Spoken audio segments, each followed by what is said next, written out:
Welcome, everyone, to the Truth and Freedom podcast, where awakening begins with asking the question most people are afraid to ask. I'm your host, Dr. Dan Amzalag, and this is not just another podcast.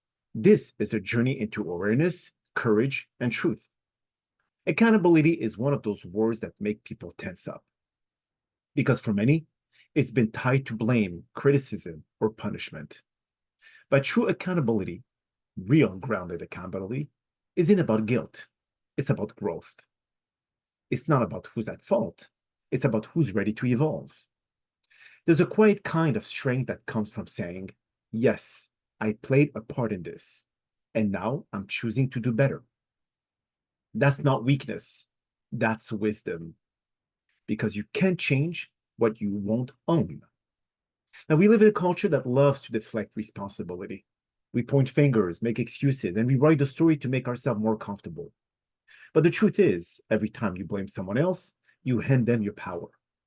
And you basically say, you control how I feel, how I react, and what I become. And that's the opposite of freedom. Now, accountability says, no matter what happens to me, I get to decide what happens next. It's not about denying your pain or excusing others' behavior. It's about taking ownership of your response, your healing, your direction.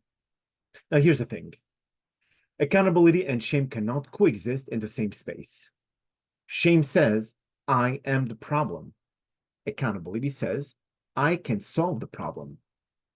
One keeps you stuck, the other sets you free. Now think about it. Every meaningful change in life begins with a moment of accountability. The day you say, I need to stop running from this. The day you admit, I've been showing up half-heartedly. And the day you realize, it's not them.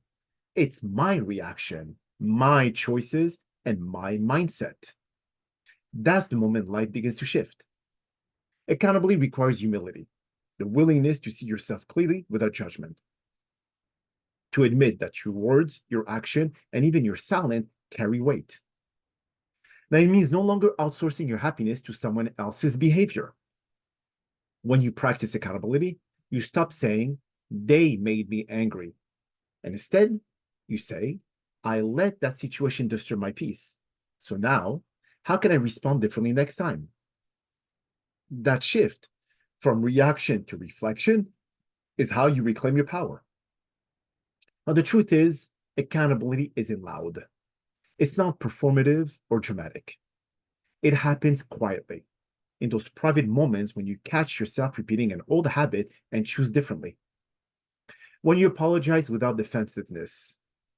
When you hold yourself to the same standard you expect from others.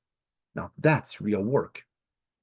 And it's not easy, because accountability forces you to confront part of yourself you'd rather ignore. Your pride, your fears, your insecurities. But those are the very same parts that grows when you face them. Now, here's something I've seen over and over again. People who avoid accountability often live with constant frustration. They feel powerless, victimized, or misunderstood because they keep waiting for others to change. But once they turn the mirror inward, something beautiful happens. They stop waiting for external validation and start building internal strength. Accountability gives you agency. It says, if I created this pattern, I can uncreate it. If I contribute to this dynamic, I can shift it. That's not self-blame. That's self-mastery. And with accountability comes peace. Because when you take ownership, you no longer need to control others. You need to focus on what you can control, your choices, your energy, your effort.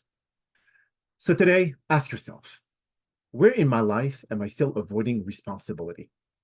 What story am I telling that keeps me from owning my part? And where can I replace defensiveness with honesty? The goal isn't to be perfect. It's to be present, to catch yourself in the moment and ask, how can I do better next time? That is growth. That's maturity. That's leadership, either in relationship, in work, and within yourself. Accountability doesn't shrink you, it expands you. Because when you stop running from your truth, you create space for new possibility.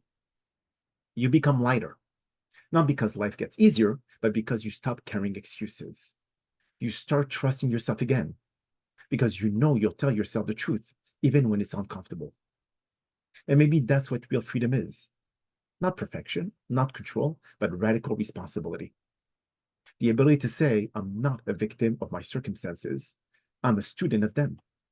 That mindset turns every mistake into a lesson, every setback into wisdom, and every challenge into growth. So, stop fearing accountability. Start embracing it. Because it's not there to shame you, it's there to strengthen you. And when you learn to take ownership without guilt, you'll realize something powerful. You were never, ever broken. You were just waiting to take the lead. Stay tuned for more truth at our next episode.